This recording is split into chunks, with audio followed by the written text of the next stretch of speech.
Welcome back to my channel, guys. And while I'm greasing this bundt pan, let me tell you about my sugar-free molasses cake. And why sugar-free? I'll get to that later, but let's chop up some nuts and raisins before we get started.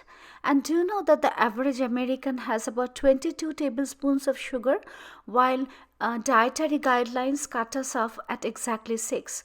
So that's why sugar-free.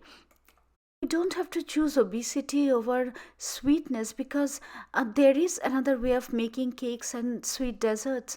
And in this recipe, I am using about only 1 tablespoon of sugar or white sugar, and that is only for the dressing. The rest is all molasses or date sap molasses. If you see me buttering up a measuring cup with buttered paper, it's because the molasses pour out easier when the cup is buttered. And let's get on with the recipe. We have our standard recipe of 2.5 cups of flour, molasses, butter, eggs, nuts, and I'm using heavy whipping cream. And the key ingredient in this recipe is date sap molasses, the dark and rich syrup that is derived from the date palm. Date sap molasses provide a distinct flavor that is both sweet and I think slightly caramel, making it a perfect choice for a moist and flavorful cake. I'm using whipping cream with the butter because that goes so well with the molasses, and believe me guys, this cake is pillowy soft. I think sugar-free molasses cake is a delicious and satisfying dessert that caters to those who are looking for a healthier alternative to the traditional molasses cake recipes that do include about 50% of sugar. This cake is different though. By eliminating refined sugar completely and incorporating this date sap sweetener, this cake allows you to indulge in a treat without compromising your dietary goals or restrictions, and everything else remains the same, guys. Only the sugar has been replaced with molasses. Looks like buttering the molasses cup really worked out. So this cake I'm making is a bundt cake. A bundt cake is very popular and a staple in my household at least, and named after the distinctive ring-shaped pan it is baked in. A bundt cake offers a beautiful presentation along with a delightful taste.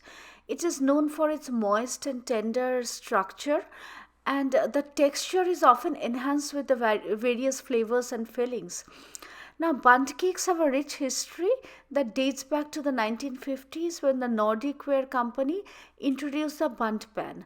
The pan's design, inspired by the traditional European cake molds, featured a round shape with a central tube or chimney that helped distribute heat evenly, resulting in a perfectly baked cake.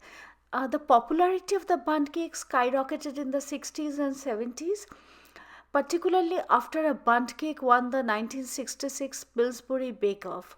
Okay, here I'm pricking the cake even before it's been unmolded with a metal skewer because I want to cover it up with some kind of a strawberry glaze, and the strawberry jelly glaze has been made with molasses. I just wanted to have a very summery, berry, fruity kind of flavor. And once I unmold the cake, I'm going to go over to the other side and completely cover it up with the strawberry jelly that's made with molasses. And the decoration comes afterwards. And for the decoration, like I said before, only 1 tablespoon of white sugar has been used. Bundt cakes are very versatile in their decoration, and usually they have swirls or ribbons of cinnamon or caramel, but I'm dusting it with only a tablespoon of powdered sugar and berries, and still learning the presentation, guys, not big on it. But once you make this cake, you will find that sugar is absolutely not needed because the pillowy softness comes from the molasses. And as I keep repeating myself, only 1 tablespoon of powdered sugar has been used. And I think the simplicity of the decoration and the berries go with the cake. This cake is stored in room temperature and not in the fridge, so please keep that in mind. I think bundt cakes are my favorite choice for family gatherings, potlucks and holidays. And if you like the recipe, let me know. I'll see you all in my next video. Till then, bye.